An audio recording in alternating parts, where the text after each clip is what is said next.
Have you ever tried to remove a liquid from another liquid? It's not really that easy. There's a reason that they say oil and water don't mix, and it's not just because they literally don't mix.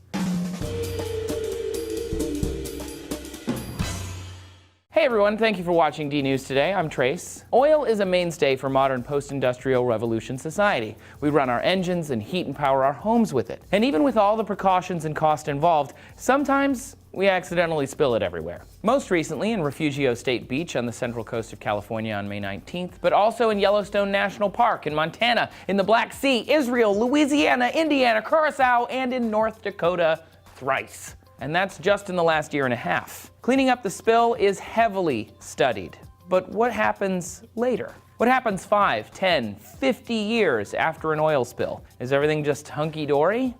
Not at all. On March 24, 1989, the Exxon Valdez oil tanker ran aground, spilling more than 11 million gallons of crude oil into waters off the coast of Alaska. At the time, it was the largest oil spill in U.S. history. More than 1,000 miles of shoreline were covered in the toxic hydrocarbon chemical, and more than 2,000 sea otters, 300 harbor seals, and 250,000 seabirds died following the spill. The Exxon Valdez was a huge story when I was a kid, and by volume it was only eclipsed by the April 2010 Deepwater Horizon spill by BP. These two spills are affecting flora and fauna in massive numbers, but now years later, what's happening?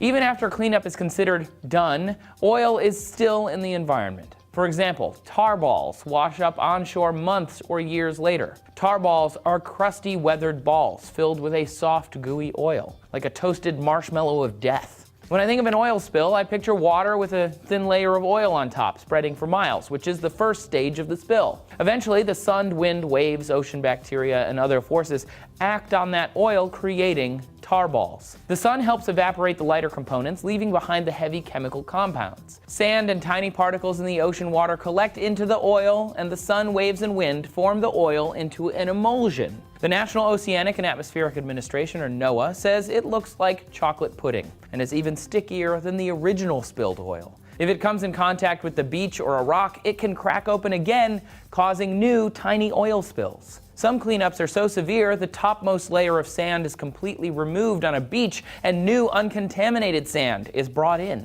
Scientific American wrote in 2003 that bacterial growth is inhibited on beaches, and in Alaska, toxicity remained for a decade or more. Mammals and ducks will eat prey that are contaminated with oil. Mussel beds are still recovering in Alaska. An estimated time for that? 30 years.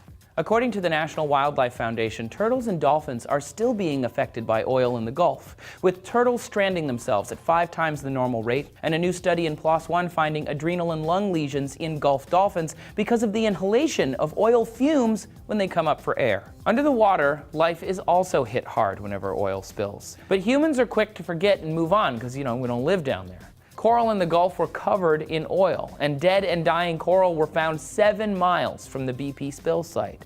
A study published in Science after the Exxon Valdez spill found even a few molecules of oil out of every billion, known as parts per billion, was enough to harm some animals, like salmon, whose mortality rates increased for years after the spill because sensitive fish eggs were contacted by tiny amounts of toxic crude oil. Oil is toxic. Inhalation or ingestion of and contact with hydrocarbons can be really bad for humans and animals. But the decades of cleanup and response can affect the ecosystem in so many ways. Even the propellers of boats can disturb and kill wildlife. Today, 26 years later, oil is still found on the beaches of Alaska, and although some species have returned to pre-spill levels, some species of fish, whale, and bird are not recovering at all.